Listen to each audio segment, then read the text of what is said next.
Hello guys, welcome to our channel.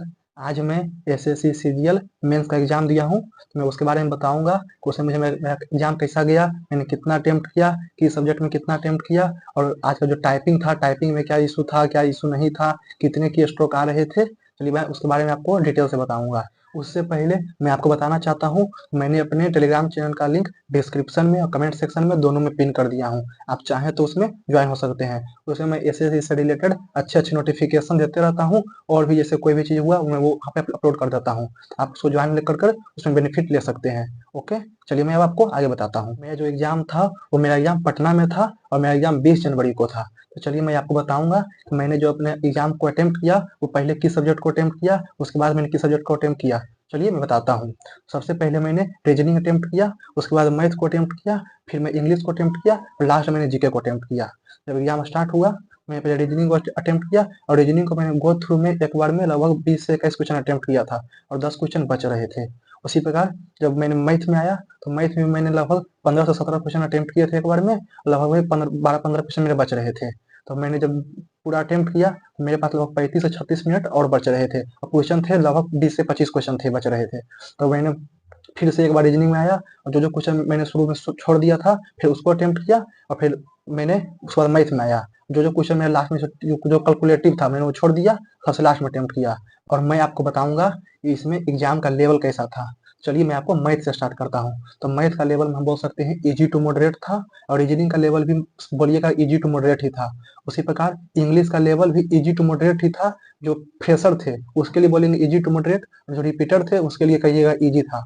और एक ये जीके, जीके का बोलिएगा, एक जो फ्रेशर थे उसके लिए मॉडरेट, और जो रिपीटर थे उनके लिए इजी टू मॉडरेट। मैं तो फ्रेशर था, मुझे तो ये मॉडरेट लगा, क्योंकि जीके में जो था बहुत लेंदी लेंदी क्वेश्चन पूछ रहे थे। और मैथ में जो क्वेश्चन आ रहा था, 2-3 क्वेश्चन जो था ऐसा कैलकुलेटिव टाइम था, उसमें टाइम टाइम आपको ले लेगा। और मैं कंप्यूटर को बोलूंगा तो वो भी इजी टू मॉडरेट ही था। कंप्यूटर में थोड़ा क्वेश्चन जो थे लेंदी लेंदी आ रहे थे, लंबा लंबा क्वेश्चन थे। चलिए मैं आपको बताता हूँ कि मैंने किस सब्जेक्ट में कितना अटेम्प्ट किया। ओके, तो देखिए मैथ में 30 का 30 अटेम्प्ट किया। रीजनिंग में मैंने 30 का 30 अटेम्प्ट किया। और इंग्लिश इंग्लिश का मैंने 45 का 45 अटेम्प्ट किया। उसी प्रकार जीके जीके में मैंने 25 में 23 अटेम्प्ट किया हूँ। और कंप्यूटर का भी मैंने 20 का 20 अटेम्प्ट किया। मैंने जब सेक्शन 1 में सारे क्वेश्चन बना दिए थे, 30 रीजनिंग का और 30 मैथ का, तो मेरे पास लगभग 4 से 5 मिनट टाइम बच रहे थे। मैंने एक बार जो जो क्वेश्चन को मैंने मार्क फॉर रिव्यू करके देखा रखे हुए था, मैंने वो देख लिया। ओके, उसमें शायद मैंने घर आकर चेक किया तो मुझे एक क्वेश्चन शायद गलत गलत हो गया है इसका, मैथ में। बाकी तो रीजनिंग में नहीं बोल सकता, रीजनिंग में अगर जो एक क्वेश्चन गलत जाएगा तो स्टेटमेंट एंड असर्शन था वो गलत जाएगा। बाकी तो लगता है मैथ और रीजनिंग में कोई गलत नहीं जाना चाहिए। 1 से 2 क्वेश्चन गलत जाएगा मैथ और रीजनिंग मिलाकर, एक तो गलत गया है मैंने देखा हूँ। बाकी और 1-2 रीजनिंग जा सकता है। चलिए मैं आपको बताता हूँ अब इंग्लिश के बारे में। तो इंग्लिश में मैंने 45 का 45 अटेम्प्ट किया हूँ। इंग्लिश को बोलेंगे एक प्रकार से इजी टू मॉडरेट ही। और मैंने इंग्लिश में लगभग जो पैसेज उसेज था सब शॉर्ट शॉर्ट पैसेज था, तो कहिए इजी ही था। तो उसमें 1-2 पैसेज में जो पूछ दिया था, टोन पूछ दिया था, और जो थीम पूछ दिया था, उसमें बोल सकते हैं कि कुछ गलत चला जाए। ऐसे तो इंग्लिश में लगभग पैसे सही गया होगा। और पैसे और एक क्लोज टेस्ट में था जो 2 को दिया हुआ था लास्ट में, वो नोट ओनली बट ऑल्सो करके दिया हुआ था। उसमें मेरा थोड़ा कुछ कंफ्यूजन है, उसमें सही जाएगा या गलत जाएगा। बाकी बोलूंगा इंग्लिश को इजी टू मॉडरेट ही। चलिए मैं आपको बताता हूँ अब जीके के बारे में। तो जीके में मैंने 23 अटेम्प्ट किया हूँ।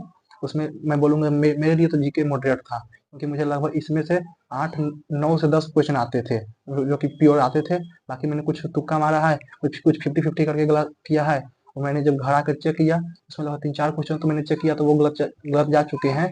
चलिए देखिए जीके में कितना गलत जाता है, कितना और कितना सही जाता है।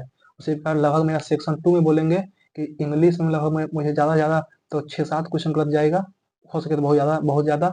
और जीके का तो मैं कुछ नहीं बता सकता हूँ। चलिए मैं आपको बताता हूँ कंप्यूटर के बारे में। तो कंप्यूटर को मैं बोलूंगा कि इजी टू मॉडरेट था। मुझे तो कुछ हल्का सा मॉडरेट ही लगा, क्योंकि इसमें क्वेश्चन जो था थोड़ा लेंदी था। इससे मुझे कुछ लगभग 8-9 क्वेश्चन आते थे। बाकी मैंने कुछ एलिमिनेशन मेथड से किया हूँ। अच्छा, मैंने 20 का 20 अटेम्प्ट किया हूँ। चलिए देखिए इसमें कितना, ये तो केवल क्वालिफाइंग रहता है, तो कितना सही जाता है कितना गलत जाता है, चलिए देखते हैं। और चलिए अब आपको मैं टाइपिंग के बारे में बताता हूँ। तो जब मैं टाइपिंग देने गया, तो टाइपिंग में पहले 10 मिनट का एक मॉक टाइपिंग आता है, फिर आपको 5 मिनट का ब्रेक मिलेगा। उसके बाद फिर साथ में 15 मिनट का एक्चुअल टाइपिंग होगा। उसके बाद आपको 3 मिनट का रहता है कि आपको कुछ वेरिफिकेशन रहेगा, वो दे के आपको सबमिट कर देना है। जो मॉक टाइपिंग आया था उसमें लगभग 2000 की स्ट्रोक था लगभग। तो मैंने उसमें 1923 टाइप किया था 10 मिनट में, 1923 की स्ट्रोक। उसके बाद मैंने 5 मिनट का ब्रेक था, उसके बाद फिर एक्चुअल टाइपिंग 15 मिनट का हुआ। तो उसमें भी लगभग 2000 प्लस की स्ट्रोक थे, तो मैंने उसमें लगभग 2006 की स्ट्रोक टाइप किया और मैं लगभग 11 मिनट के अंदर टाइप कर दिया था। मुझे पास 4 मिनट से प्लस टाइम बच रहे थे, तो मैंने चेक कर लिया कि मुझे कौन सा वर्ड छूटा है कि नहीं छूटा है। तो मैंने सारा चेक कर लिया था, मेरा एक भी वर्ड नहीं छूटा था। तो मेरा जब मैं पूरा जब अथी हुआ, 2006 की वर्ड टाइप हुआ था। लेकिन जो पिछले बार का हुआ था एग्जाम 18 तारीख को, उसमें ऐसा था कि पैराग्राफ इंड ही नहीं हो रहा था। तो हो सके कि उन लोग का रीटाइपिंग ले ले, क्योंकि हम लोग का तो 2000 ही की स्ट्रोक था, उन लोग का पैराग्राफ इंड ही नहीं हो रहा था, तो ऐसा नहीं हो सकता है, तो उन लोग का रीटाइपिंग ले सकता है। चलिए देखते हैं कि कितना स्कोर आता है। उसी प्रकार अगर जो आपने भी दिया होगा, तो आपने कितना अटेम्प्ट किया और आपको कितना लगभग सही जा सकता है, और किस किस सब्जेक्ट में, मैथ में, रीजनिंग में, इंग्लिश में, जीके में कितना कितना अटेम्प्ट किया, आप वो कमेंट सेक्शन में बता सकते हैं। ओके, और टाइपिंग में भी आपने कितना स्ट्रोक टाइप किया, वो भी कमेंट सेक्शन में बता सकते हैं। ओके, अगर इसी प्रकार अगर जो वीडियो अच्छा लगा होगा, तो वीडियो को लाइक कीजिएगा, चैनल को सब्सक्राइब कीजिएगा, और जो मैंने टेलीग्राम चैनल का लिंक डिस्क्रिप्शन में कमेंट सेक्शन में दिया हूँ, आप उसको जरूर ज्वाइन कर लीजिएगा, क्योंकि उसमें मैं अच्छा चीज़ प्रोवाइड करते रहता हूँ। जैसे अब वो CGL का आंसर किया आएगा, मैं उसका तुरंत उसका लिंक उसमें प्रोवाइड कर दूंगा, तो आप उसमें ज्वाइन करके चेक कर सकते हैं। Okay, thank you.